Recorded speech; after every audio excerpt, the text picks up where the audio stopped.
ഒരാൾ സ്വന്തം മരണം വ്യാജമായി കാണിച്ചു. അയാളുടെ വ്യാജ ശവസംസ്കാര ചടങ്ങിൽ ലോകമെമ്പാടുമുള്ള നിരവധി ധനികർ ഒത്തുകൂടിയിരുന്നു. പക്ഷേ അയാൾ യഥാർത്ഥത്തിൽ ജീവിച്ചിരിപ്പുണ്ടെന്ന് ആരും അറിഞ്ഞിരുന്നില്ല. ആളുകൾ അയാളെ ജീവനോടെ അടക്കം ചെയ്തു. താൻ മരിച്ചിട്ടില്ലെന്ന് അറിയുന്ന ഒരേയൊരു വ്യക്തിയായ തന്റെ ഉറ്റ സുഹൃത്തിനെ അയാൾ വിളിച്ചു. ഞാൻ 5 മിനിറ്റിനുള്ളിൽ അവിടെ എത്തും എന്ന് സുഹൃത്ത് അയാളോട് പറഞ്ഞു. സുഹൃത്ത് ഒരു കൈക്കോട്ടെടുത്ത് അയാളെ പുറത്തെടുക്കാൻ പുറപ്പെട്ടു. പക്ഷേ വഴിയിൽ അയാൾക്ക് ഒരപകടം സംഭവിക്കുകയും അവന്റെ കോളും കട്ടാകുകയും ചെയ്തു. കല്ലറയിൽ അടക്കം ചെയ്തയാൾക്ക് വല്ലാത്ത ഭയമായി. ഇനി ആരാണ് എന്നെ രക്ഷിക്കുക എന്ന് അയാൾ ചിന്തിച്ചു. കാരണം താൻ ജീവിച്ചിരിപ്പുണ്ടെന്ന് മറ്റാർക്കും അറിയില്ലായിരുന്നു. ഭയം കാരണം അയാൾ ഉച്ചത്തിൽ നിലവിളിക്കാൻ തുടങ്ങി. യഥാർത്ഥത്തിൽ ഇതെല്ലാം ഒരു പദ്ധതിയുടെ ഭാഗമായിരുന്നു. അയാളുടെ ഭാര്യ കാരണം അയാൾ വല്ലാതെ ബുദ്ധിമുട്ടിയിരുന്നു. താൻ മരിച്ചുവെന്ന് എല്ലാവരും വിശ്വസിക്കാൻ അയാൾ മരണം വ്യാജമായി കാണിക്കുകയായിരുന്നു. അയാൾ ശവപ്പെട്ടിയിൽ കിടന്ന് സ്വയം ഒരു മരുന്ന് കുത്തിവെച്ചു.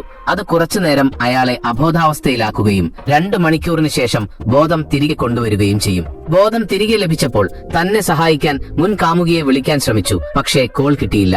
ഒടുവിൽ കോൾ കണക്ട് ചെയ്യുകയും താൻ ജീവിച്ചിരിപ്പുണ്ടെന്ന് അവൾ കേൾക്കുകയും ചെയ്തപ്പോൾ അവൾ ഞെട്ടുകയും സന്തോഷിക്കുകയും ചെയ്തു. അയാളെ രക്ഷിക്കാൻ അവൾ സെമിത്തേരിയിലേക്ക് പോയി. പക്ഷേ അവിടെയുള്ള ജീവനക്കാർ ഒരു കൈക്കോട്ടുമായി കുഴിക്കുന്ന സ്ത്രീയെ കണ്ടപ്പോൾ അവൾക്ക് ഭ്രാന്താണെന്ന് കരുതി അവളെ മാനസികാരോഗ്യ കേന്ദ്രത്തിലേക്ക് അയച്ചു. അതിനുശേഷം അയാൾ സെമിത്തേരിയിലെ ഒരു ജീവനക്കാരനെ വിളിച്ച് താൻ ജീവിച്ചിരിപ്പുണ്ടെന്ന് പറഞ്ഞു. പക്ഷേ ആ ജീവനക്കാരൻ അത് വിശ്വസിച്ചില്ല.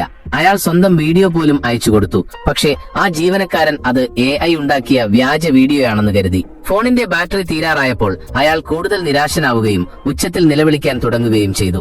അയാൾ അവസാനത്തെ സന്ദേശം റെക്കോർഡ് ചെയ്ത് പരിക്കേറ്റ സുഹൃത്തിനയച്ചു. താമസിയാതെ അയാളുടെ സുഹൃത്ത് എങ്ങനെയോ അവിടെ എത്തുകയും കൈക്കോട്ട് ഉപയോഗിച്ച് അയാളെ പുറത്തെടുക്കുകയും ചെയ്തു. വീട്ടിലെത്തിയപ്പോൾ അയാളെ കണ്ട കുടുംബം മുഴുവൻ ഞെട്ടുകയും സന്തോഷിക്കുകയും ചെയ്തു. നിങ്ങൾ മരിച്ചതല്ലായിരുന്നോ എന്ന് ആരോ ചോദിച്ചു. അയാൾ മറുപടി പറഞ്ഞു, അതൊക്കെ എന്റെ ഒരു പദ്ധതിയുടെ ഭാഗമായിരുന്നു.